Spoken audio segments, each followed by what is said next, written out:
કલ્કી 2898 AD મેં હિન્દીમાં જોઈ, 2Dમાં જોઈ.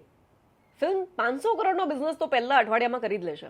કારણ કે યાર આદિ પુરુષમાં જે દુઃખ દર્દ પ્રભાસભાઈએ આપ્યા હતા એની દવા બનીને ભૈરવના રોલમાં આવ્યા છે આ મૂવીની અંદર. પહેલી 90 મિનિટ છે ને બોરિંગ છે, સહન કરી લેજો. કારણ કે પછીની 60 મિનિટ ઇન્ટરેસ્ટિંગ અને છેલ્લી 30 મિનિટ તો પૈસા વસૂલ.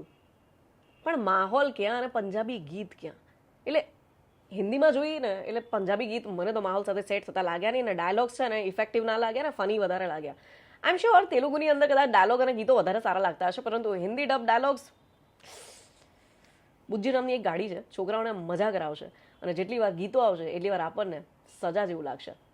ફિલ્મના ફર્સ્ટ હાફમાં VFX કે CGI વર્ક કદાચ તમને એવરેજ લાગી શકે છે, પરંતુ સેકન્ડ હાફમાં બહુ સરસ છે. મહાભારતના રેફરન્સ જેટલી વખત આવશે એટલી વખત તમને એમ થશે અરે યાર મહાભારત ઉપર પિક્ચર બનાવી લો યાર આ કાસ્ટને લઈને. મારે તો સરપ્રાઈઝ રિવીલ નથી કરવું કે કયા એક્ટર આવે છે નાના નાના રોલની અંદર, નહીં તો તમારો મજો જતો રહેશે.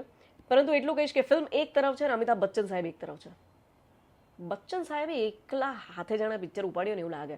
એ સ્ક્રીન ઉપર આવે ને એટલે ચામ જ અલગ છે. અશ્વત્થામાના રોલની અંદર જે એક્ટિંગ કરી છે એમણે યાર, if you are a fan of Bachchan સાહેબ ને તો પછી યાર 90 મિનિટ બોરિંગ છે નથી એ બધું ભૂલી જાઓ. જો 3.5 કલાક સુધી તમે બેસી શકો છો, તમારામાં એ ધીરજ પણ છે કે પાર્ટ 2ની રાહ જોવાય, દેન કલ્કી 2898 AD ઇઝ ફોર યુ. કાશ મને તેલુગુ આવડતી હોત.